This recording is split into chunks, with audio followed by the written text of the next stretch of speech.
action. I don't know. I can, at this point, tell that their marriage is very broken. I don't see how they can make things work. But it's not impossible. Maybe they can pull off a miracle and work out their relationship. Who knows what can happen. Hello, welcome back for a 90-day Fiancé recap of The Last Resort. Last we left off, Natalie was laughing like a psychopath and irritating everyone. Julia decided to scream at her and put her in her place, while Sophie sat there feeling victimized. Too much! Now it's about us, dear. That's simply because you're making it about you, Natalie. She's basically retaliating because she feels like everyone attacked her when they felt like her and Josh didn't win.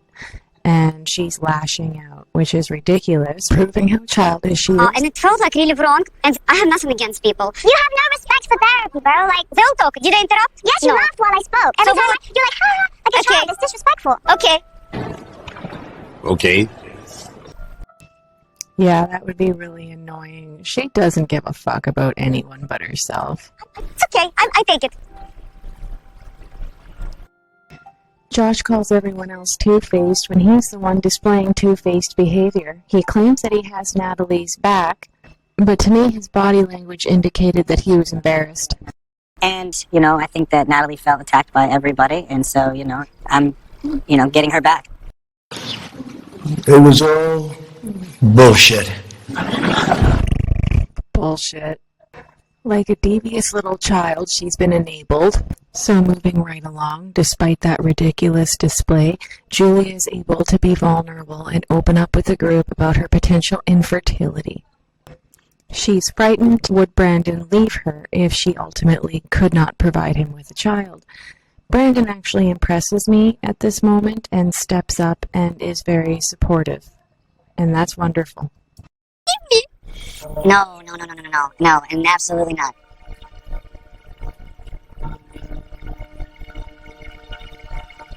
You know. Next up is everyone's favorite toxic couple, Ari and Binny. She's going to concede his social media passwords under the expectation that he will start to participate in the therapy because she feels that he has been phoning it in. Since this is so important to you to have these passwords, I want to give you this, and I wrote it down for you, and here it is. Okay. So you better make sure those passwords actually work before you have any more issues with this woman, Benny. Yes! She's got a devious look to her. I don't trust it. She gave it to me. I'm happy. Yeah, of course I'm happy. Now I feel like she needs to respect me. I feel like she'll move on, and then I feel like she will be maybe excited for fixing the situation. She's just a bully, honestly. I don't like her at all. She laughed at me all the time when you guys talking. She's just judging everyone, laughing at everyone, and like it's just unnecessary, and it's annoying me because it feels like it should laugh with your problem. Yeah, and it makes it hard for me to open up when someone's laughing at me, and I don't really think that like that's fair because now I don't feel comfortable to say my real emotions when someone's laughing at everything I'm saying. Facts. I don't always agree with Sophie, but I 100% agree with that. I feel after your session, Ari and Binny. Oh, she's laying on him. Oh, Cozy. This is the first time I've really seen you guys Together. snuggle and cuddle. And You guys hit some major milestones today. Binny doesn't look that happy, and neither does she, to be honest. Bravo! I'm miserable piece of yes, at least you can be nice, okay? The past 2 days just is good. Like taking the dates, it's wonderful dates, and then in the kayaking, she gave him the password. That is wonderful. Now everything is much better. Like everything more complicated. And now I can just move on. That's what I want. I think that's what she feels too. Please try not to embarrass me. Kill me now!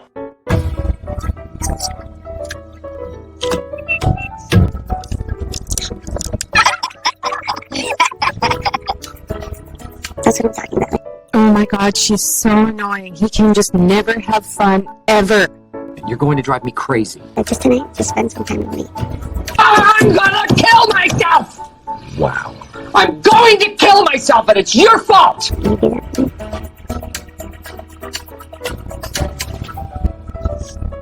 He's a better man than I am.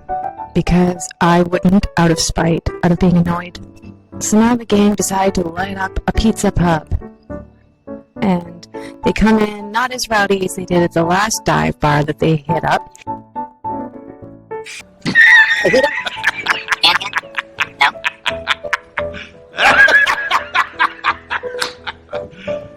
You serious?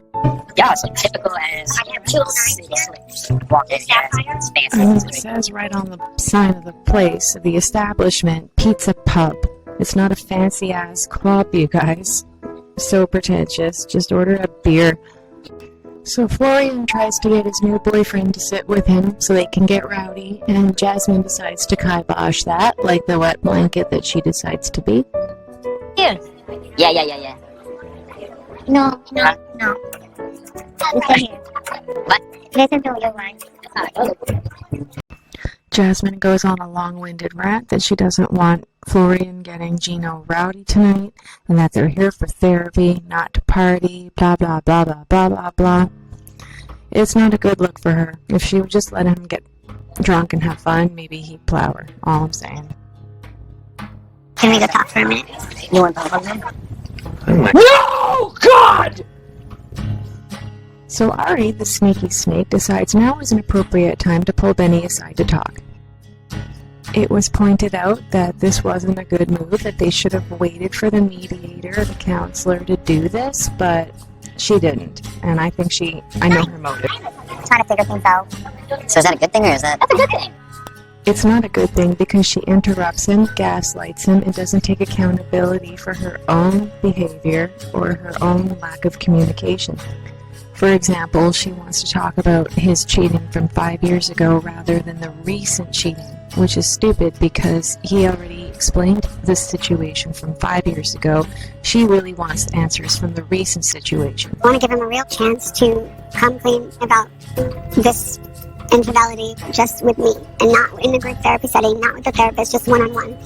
Explain to me how that makes sense. Why would you not want to talk about it with the counselor and one-on-one? So that you can control the narrative and shut him down when you don't like the answers? I really don't get it, because you're not going to be effective with this. Yes, I'm happy you want to talk to me about for me in your situation. I'd love to work on it. And the thing is that in exchange for everything I've done for you, you betrayed me. I'm not betrayed you. It's always about what she feels and what she thinks. She never lets him talk. You know that you've hurt me so bad over the years.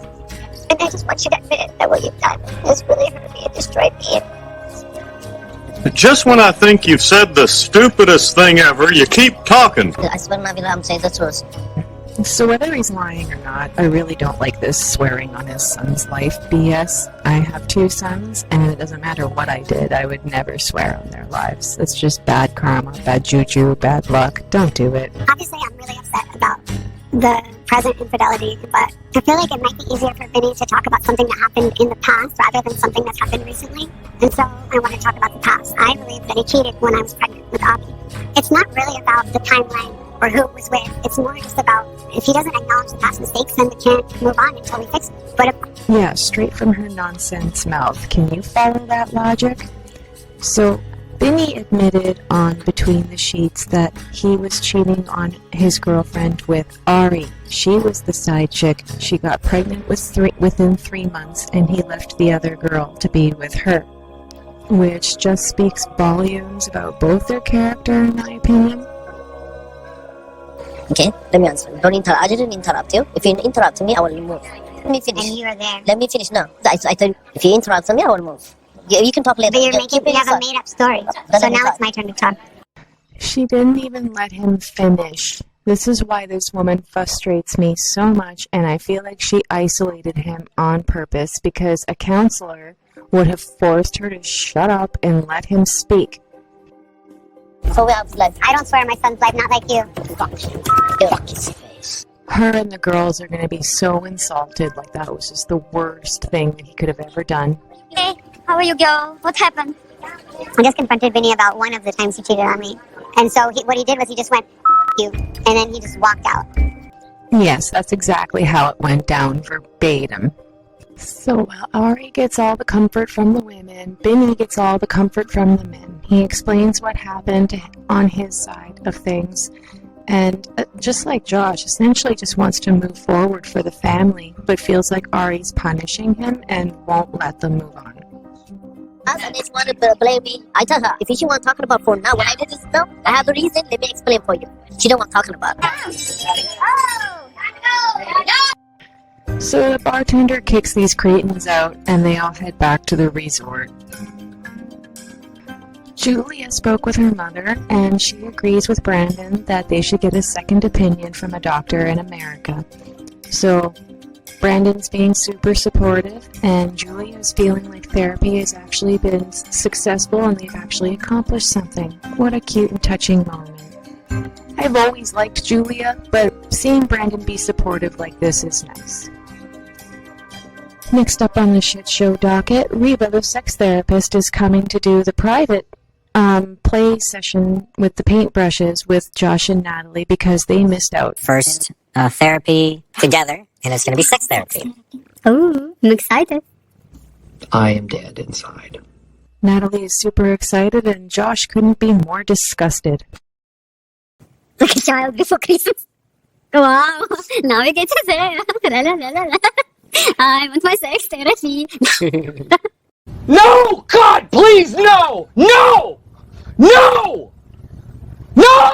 What'd you bring? Oh, I Some brought toys? lots of things for us to try and play around with today.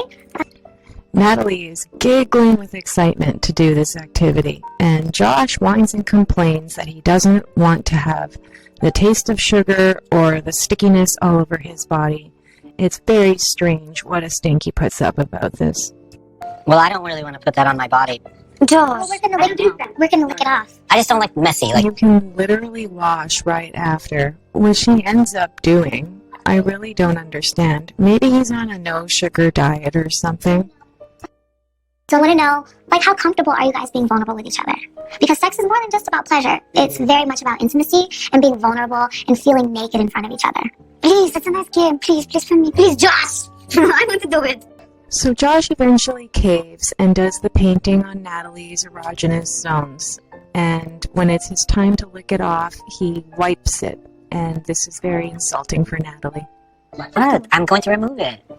Watch, close your eyes.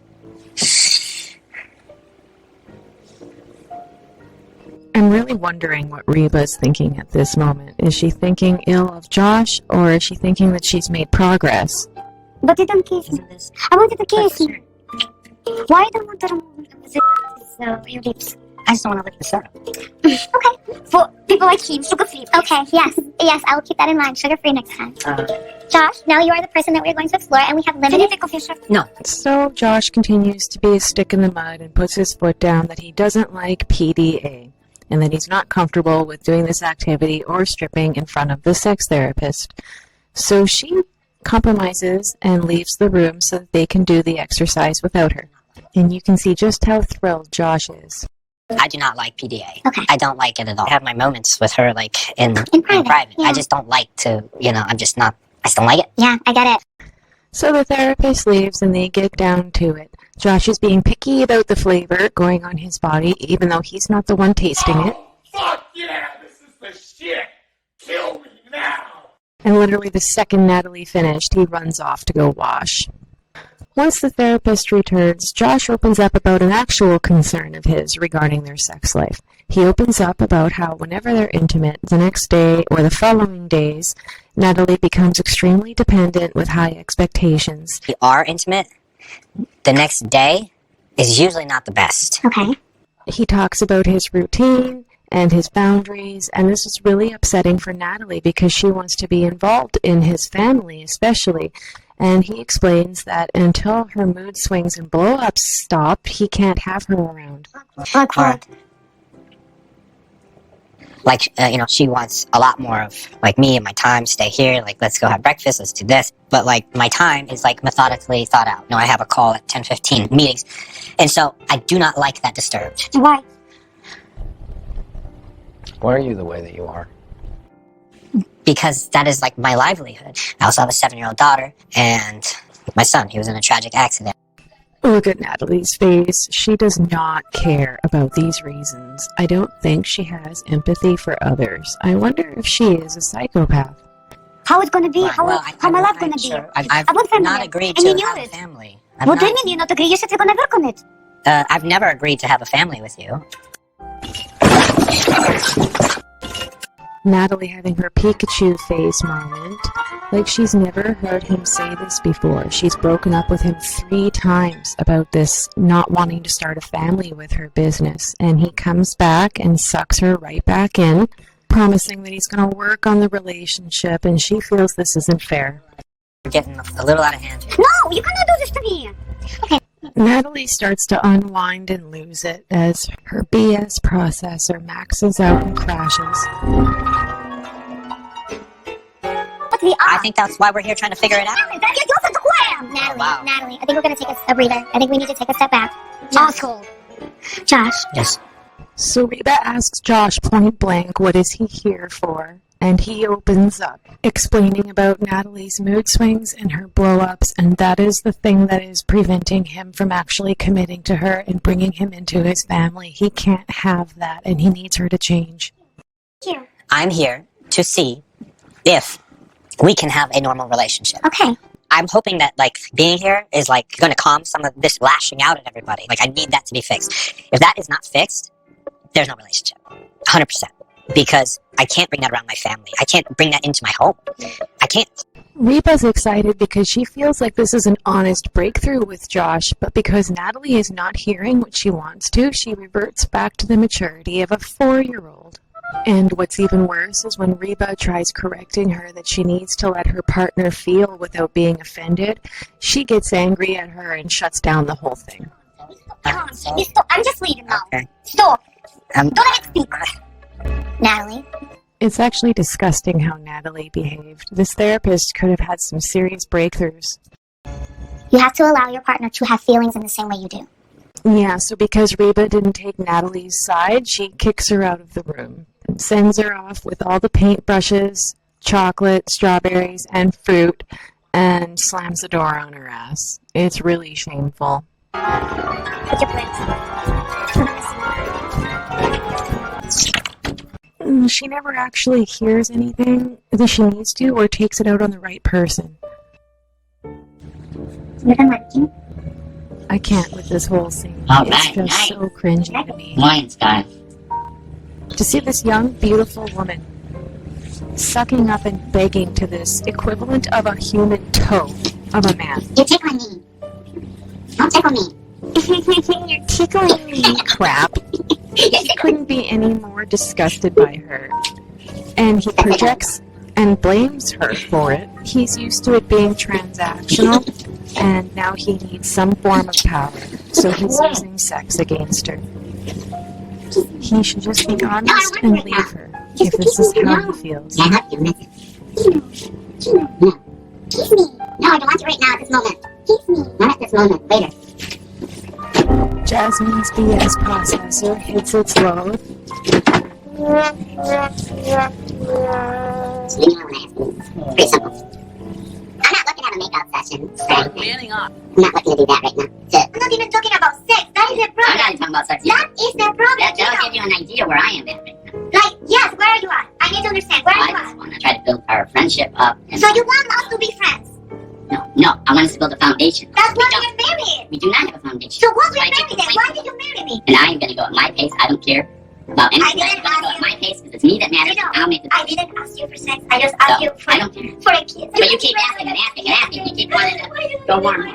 How do you feel like it hurts me? You don't even want to kiss me. You don't even want to hug me.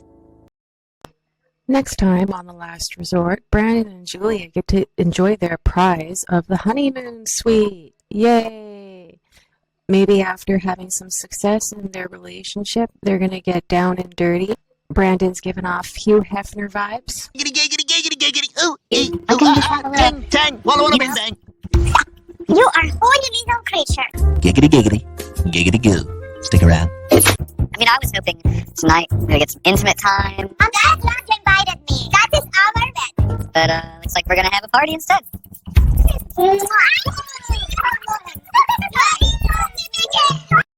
So Jasmine said in between the sheets that Julia pulled her aside and kissed her.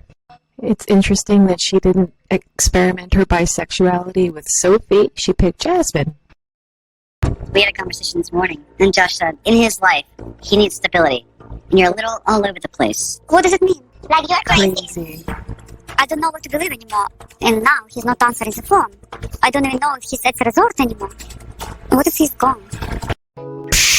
That's everything. Thank you so much for tuning in to Rust Reality Recaps.